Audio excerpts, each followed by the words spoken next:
A primeira pessoa a quem Jesus se revela dessa maneira é essa mulher, essa rejeitada. Aí, acontece o tema da nossa meditação de hoje. Versículo 27. Acompanhe comigo. Naquele momento, os seus discípulos voltaram e ficaram surpresos ao encontrá-lo conversando com uma mulher. Mas ninguém perguntou: que queres saber? Ou por que estás conversando com ela? Então, deixando o seu cântaro, a mulher voltou à cidade e disse ao povo: venho ver um homem que me disse tudo o que eu tenho feito. Será que ele não é o Cristo? Então saíram da cidade e foram para onde ele estava. Enquanto isso, os discípulos insistiram com ele: mestre, come alguma coisa? Mas ele disse: eu tenho algo para comer que vocês não conhecem. Então os seus discípulos disseram uns aos outros: será que alguém lhe trouxe comida? Mas Jesus disse: a minha comida é fazer a vontade daquele que me enviou e concluir a sua obra. Amém. Vocês não dizem, daqui a 4 meses haverá colheita?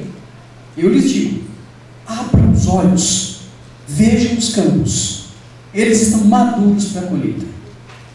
Aquele que colhe já recebe o seu salário e colhe fruto para a vida eterna, de forma que se alegram juntos o que semeia e o que colhe. Assim é verdadeiro ditado: um semeia e outro colhe. E eu os enviei para colher o que vocês não cultivaram.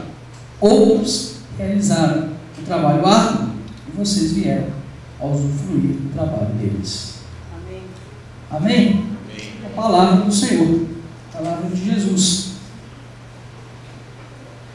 É bastante interessante, porque algumas coisas, aliás, muitas coisas, nos chamam a atenção nessa passagem. Nós não vamos poder falar de todas, mas algo que eu gostaria de considerar com os irmãos e irmãs é uma palavra-chave, né, que Jesus usa. Ele fala, dá uma ordem, lá no versículo 35, ele fala: vocês não dizem que daqui a 4 meses haverá colheita? Eu lhes digo: abram os olhos e vejam. Abram os olhos e vejam.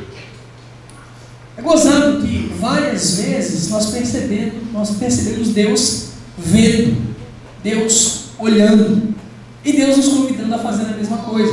E a igreja, mais tarde, vendo, olhando, prestando atenção. Está aqui um sujeito que pode falar disso: Jesus. Porque ele não parava, era um irrequieto, ele não sossegava no lugar. Jesus é Deus em constante movimento, é Deus partindo em direção a nós o tempo todo. Aliás, Deus é assim. Perceba que no Éden, quando Deus vê a situação do Adão, quando Adão resolve fazer o que Deus não mandou, depois ele percebe que está nu, ele cose folhas de figueira para ele e sua esposa, cobre suas vergonhas, ouve a voz de Deus e se esconde, sei lá onde. Deus, que não precisa de nada, ele resolve, se limitar e andar. Olha só, o ser que está em todo lugar, agora anda. Você anda para chegar em algum lugar. Mas Deus que está em todo lugar, se limita para poder se relacionar com a sua criatura e pergunta: onde é que você está? E aí você percebe, a partir desse momento, Deus partindo em direção ao homem, constantemente. A história do Antigo Testamento é a história de Deus formando para si um povo, para através dele trazer o Messias prometido. E em toda essa história, Deus está se movendo, buscando relacionamento, por ter visto, contemplado a miséria do homem perdido. Deus se move. E Deus se move porque vê, porque percebe, porque olha, porque conhece.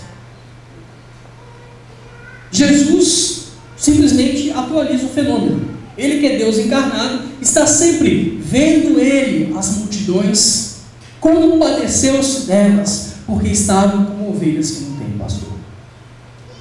Jesus percebia, via, conhecia, demonstrava empatia para com o sofrimento, para com o caos, para com a perdição do homem. Jesus vê, Jesus enxerga e convida a igreja a fazer a mesma coisa.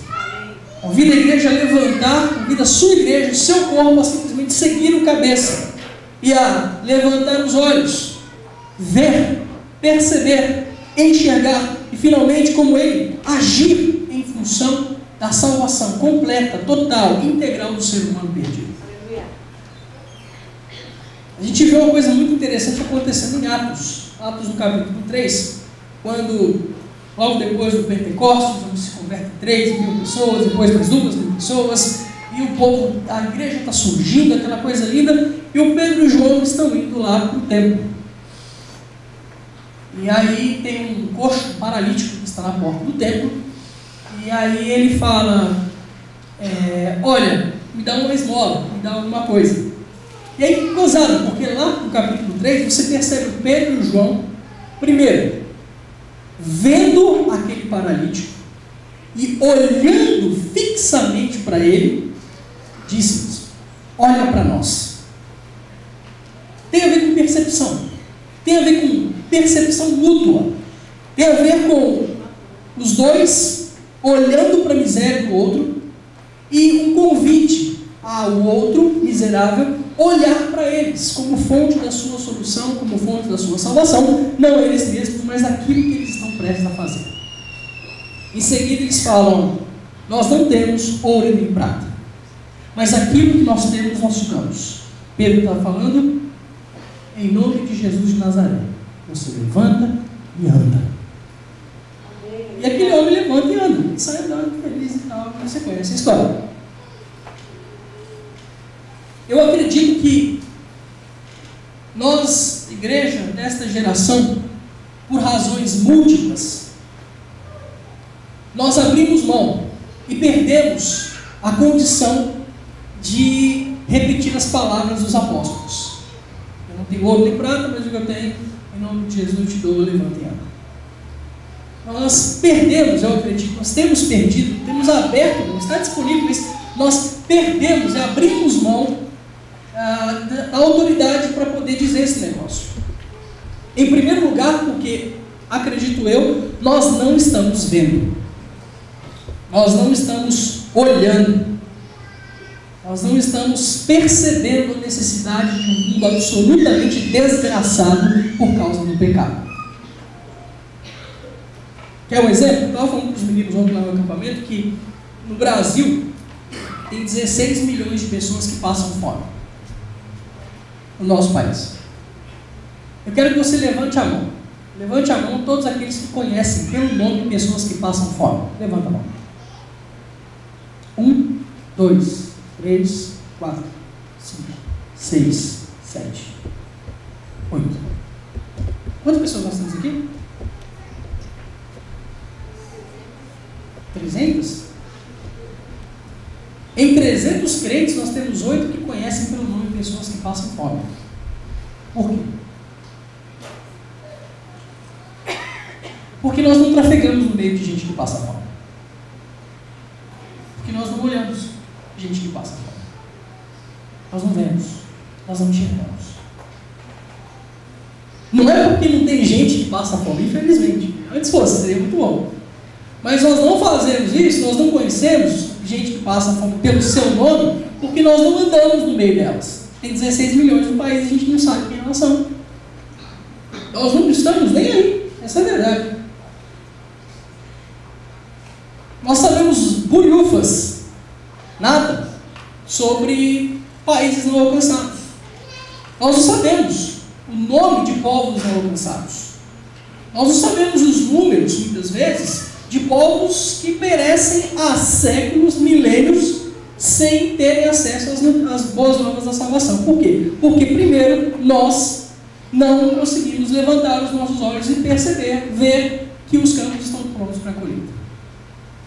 Segunda razão pela qual eu acredito que a gente não tem autoridade para fazer o que os discípulos fizeram, isso é uma lástima, uma tragédia. Nós não podemos dizer, não temos prata nem ouro, em nome de Jesus levantando, porque nós temos prata e ouro. Muito. 60% da prata e do ouro que está espalhado pelo mundo, 60% da riqueza mundial está nas nossas mãos, de gente que se chama cristã. Aliás, a igreja é a instituição mais rica de toda a história da humanidade. Ninguém tem mais dinheiro do que nós, principalmente nesses últimos tempos, onde as coisas estão melhorando tanto, economicamente falando. No Brasil, não se tem de uma maneira geral. Nós não podemos dizer mais que nós não temos ouro e prata. Ao contrário, ouro e prata se torna, na verdade, ter ouro e prata se torna, na verdade, um chamativo para que as pessoas venham a Jesus. Aquilo que era um aviso, uma precaução que nós teríamos que tomar, Jesus fala: olha, é difícil o rico entrar no reino dos céus. Olha, não ajuntem para vocês tesouros aqui na terra, juntem lá no céu. Aquilo que antigamente, na época de Jesus, era um cuidado, olha, tomem cuidado, não vão por aí, fiquem espertos. Tiago fala isso de maneira muito dura. Hoje se tornou um sinal da bênção de Deus. Se tornou um anzol, um atrativo. A gente diz: vem para Jesus e seus problemas, principalmente financeiros, vão acabar. O amor ao vil metal, que era motivo de preocupação no primeiro século, nos nossos primeiros pais, se torna hoje um sinal da bênção do Eterno.